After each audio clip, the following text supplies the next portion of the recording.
Hello friends, नमस्कार। Education lover Vipin में आपका स्वागत है। मैं हूं विपिन कुमार।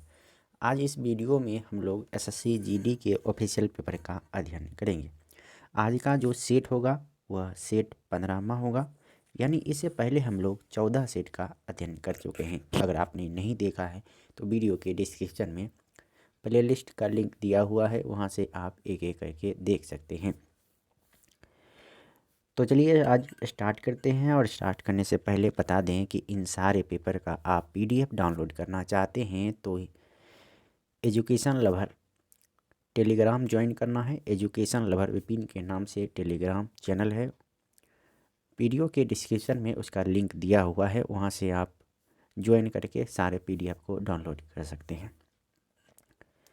तो चलिए स्टार्ट करते हैं। आज का जो पेपर है वो 7 दिसंबर 2021 को सेकेंड शिफ्ट में पूछा गया पेपर है। और इस वीडियो में हम लोग कुल 50 प्रश्नों का अध्ययन करेंगे, जिसमें से 25 प्रश्न जो होंगे वो जीके के प्रश्न होंगे और 25 प्रश्न हिंदी के प्रश्न होंगे। तो चलिए स्टार्ट करते हैं और एक एक करके सभी प्रश्नों को देखते हैं। पहला प्रश्न है, पंचायत का सदस्य बनने के लिए निम्नलिखित में से कितनी न्यूनतम आयु आवश्यक है संविधान के अनुसार? तो इसका सही जवाब हो जाएगा 21 वर्ष। Indira Gandhi memorial tulip garden जो एशिया का सबसे बड़ा ट्यूलिप गार्डन है, कहाँ स्थित है? तो इसका सही जवाब हो जाएगा श्रीनगर में है। Indira Gandhi memorial tulip garden Srinagar में स्थित है। 2020 में अपने स्वतंत्रता दिवस के भाषण के दौरान भारत के प्रधानमंत्री निम्नलिखित में से किस अभियान की घोषणा की? Project dolphin. ये पुराना करंट अफेयर्स है, लेकिन आपको 2021 और 2022 इन 2 साल मतलब 2021-22 दोनों मिला के करंट अफेयर्स को पढ़ना है। अगला प्रश्न है, astropsis is a feature associated with the. तो इसका सही जवाब हो जाएगा आई। दिसंबर 1947 तक प्राप्त जानकारी के अनुसार भारत का संविधान लिखने वाली संविधान सभा में डैश सदस्य थे? तो इसका सही जवाब हो जाएगा 299 सदस्य थे। निम्नलिखित में से कौन सा भारतीय शहर कलमकारी चित्रकला के लिए प्रसिद्ध है? कलमकारी चित्रकला के लिए प्रसिद्ध है मसूलीपट्टनम। जुलाई 2021 में वैदेही डोंगरे को मिस इंडिया यूएस 2021 का ताज पहनाया गया। वे कहाँ की रहने वाली हैं? तो इसका सही जवाब हो जाएगा Michigan. Why I am Hindu नामक पुस्तक के लेखक निम्नलिखित में से कौन हैं? तो इसका सही जवाब हो जाएगा शशि थरूर। निम्नलिखित में से कौन सी पहाड़ियाँ आंध्र प्रदेश में स्थित हैं? पालकोंडा की पहाड़ियाँ आंध्र प्रदेश में स्थित हैं।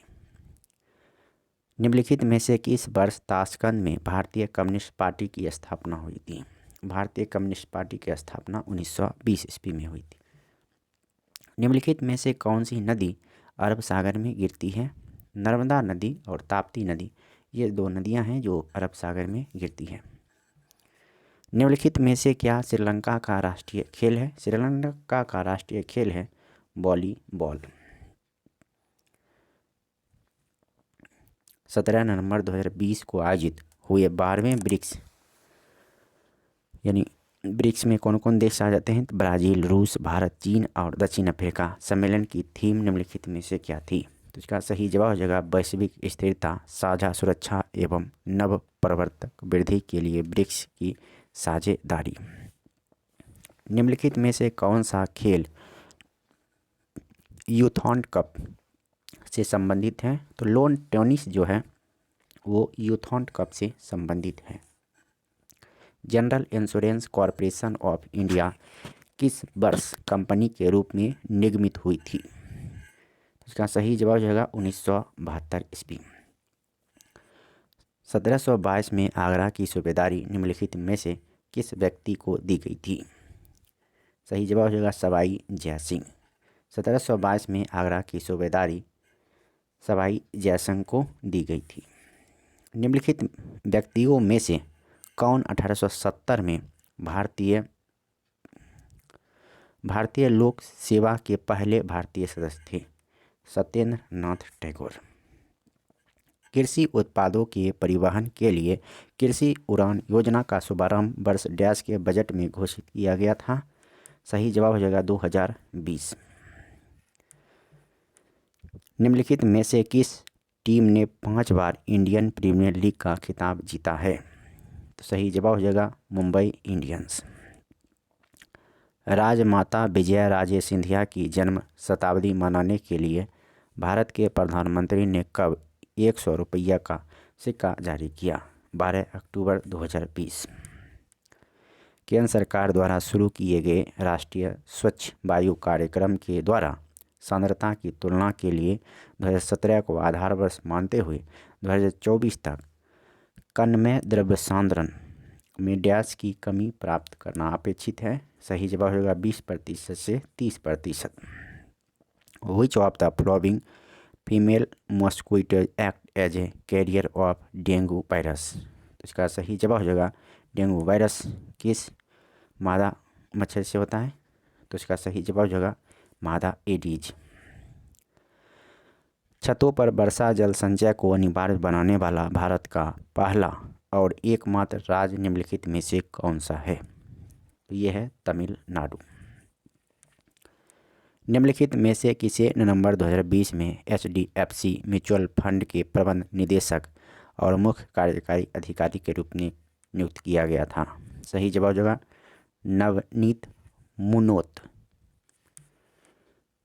पंडित सारंगदेव कृत संगीत रत्नाकर भारतीय शास्त्रीय संगीत से संबंधित ग्रंथ इसे किस शताब्दी में लिखा गया था?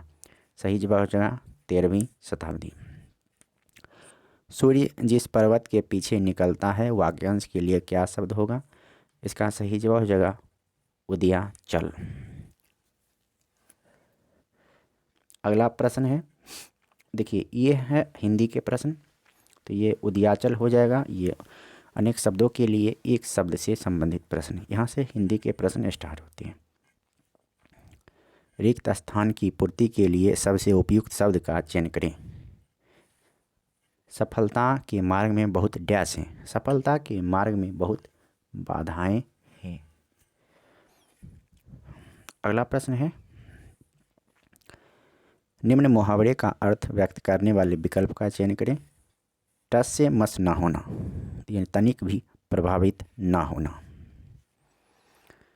जो अंडरलाइन किया हुआ है तो वहाँ उसके स्थान पर क्या आएगा, क्योंकि वो जो अंडरलाइन किया हुआ वो गलत है। मेरा बेटा बकरी को घुमाया, तो ये गलत है। मेरे बेटे ने बकरी को घुमाया, ये सही हो जाएगा।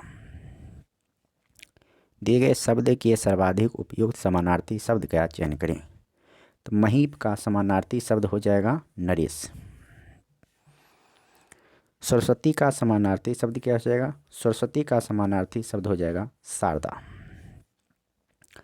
अधिकतर लोगों का यही विचार है, तो अधिकतर के जगह पर हो जाएगा अधिकांश। अधिकांश लोगों का यही विचार है। रिक्त स्थान को पूर्ति करना है। भंवरे डैश रहे हैं, भंवरे गुनगुना रहे हैं। कवि कविता का डैश करता है, कवि कविता का सृजन करता है। पहाड़ टूटना मुहावरे का क्या अर्थ है? पहाड़ टूटना, बहुत भारी कष्ट आ पड़ना।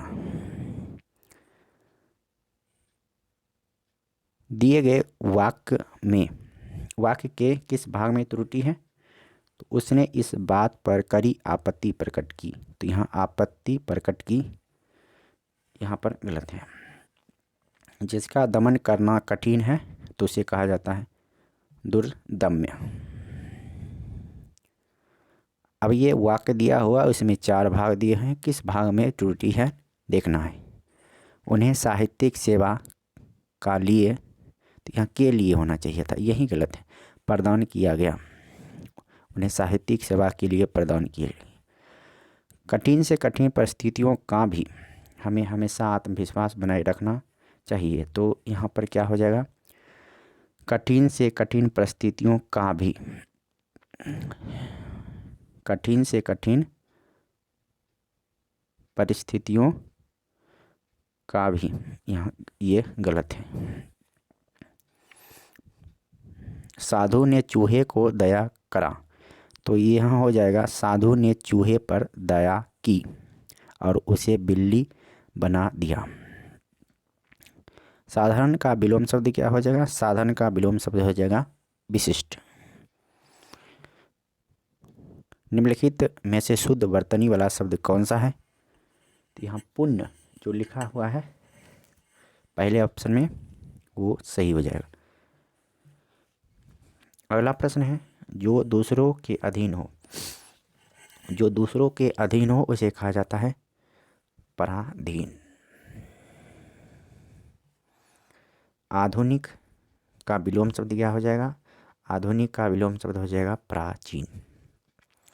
निम्नलिखित में से शुद्ध वर्तनी वाला शब्द कौन सा है? शुद्ध वर्तनी वाला शब्द है परिणति। अब देखिए गद्यांश दिया हुआ है, उसमें 5 खाली स्थान दिए हुए हैं, उन 5 में से एक एक करके भरना है। अब देखिए पहले स्थान पर क्या आ जाएगा? पहले खाली स्थान पर क्या आ जाएगा? ईर्ष्या दुख प्रायः निष्फल हो जाता है। अधिकतर तो जिस बात की ईर्ष्या होती है वह ऐसी बात होती है जिस पर हमारा डस नहीं होता, तो हमारा बस नहीं होता। अब खाली स्थान 2 पर क्या आ जाएगा? तो जब हमें अपनी ही स्थिति में अनुकूल डैश करने की सामर्थ्य नहीं है, तो इसके स्थान पर आ जाएगा परिवर्तन। जब हमें अपने ही स्थिति में अनुकूल परिवर्तन करने की सामर्थ्य नहीं है। अब खाली स्थान 3 पर क्या आ जाएगा? समर्थ नहीं है, तब हम दूसरे की डैश में कहाँ तक परिवर्तन ला सकते हैं? तो स्थिति में, दूसरे की स्थिति में कहाँ तक परिवर्तन ला सकते हैं। अब 5वां खाली स्थान 4वां में तीसरा था, ला सकते हैं उतनी डैश की स्थिति से नहीं, तो उतनी दूसरों की स्थिति से नहीं। यानी कि जितनी जानकारी हमें अपनी स्थिति से है वो हो सकती है, उतनी दूसरे स्थिति से नहीं। अब है आगे खाली स्थान 5 में क्या आ जाएगा? गद्यांश के रिक्त स्थान 5 में सर्वाधिक उपयुक्त शब्द, तो किसी स्थिति में परिवर्तन करने के लिए उसकी अंग प्रत्यंग का परिचय डैश होता है, परिचय आवश्यक होता है। तो इस वीडियो में इतना ही, फिर मिलते हैं नेक्स्ट वीडियो में। तब तक के लिए नमस्कार, जय हिंद। आप कमेंट बॉक्स में कुछ लिखते ही नहीं, कुछ बोलते नहीं हैं, तो हमें कुछ आइडिया नहीं लगता है, कुछ पता नहीं चलता है कि इस वीडियो के बारे में आप क्या सोचते हैं, क्या राय देते हैं, अच्छा लगता है या नहीं लगता है, आपके कुछ फ़ायदा करता है या नहीं करता है, तो लिखा करिए। जो भी अगर ऐसा लगा है कि ये गलत है, कुछ आपको इनपुट नहीं मिल रहा है, तो वो भी लिखिए, तो हम कुछ समझने का प्रयास करेंगे, उसमें सुधार करने का प्रयास करेंगे। अच्छा लगता है तो लाइक कीजिए और अच्छा नहीं लगता है तो डिसलाइक कीजिए, और साथ में नीचे में कारण ज़रूर बताइए कि क्यों नहीं अच्छा लगा, क्या इसमें आपको गलत लगा। धन्यवाद, नमस्कार, वंदे मातरम लिखिए, ताकि हमें कुछ आइडिया लगे और हम उस तरह से कुछ काम कर सकें, नहीं तो काम निष्फल चला जाएगा। धन्यवाद, नमस्कार, वंदे मातरम।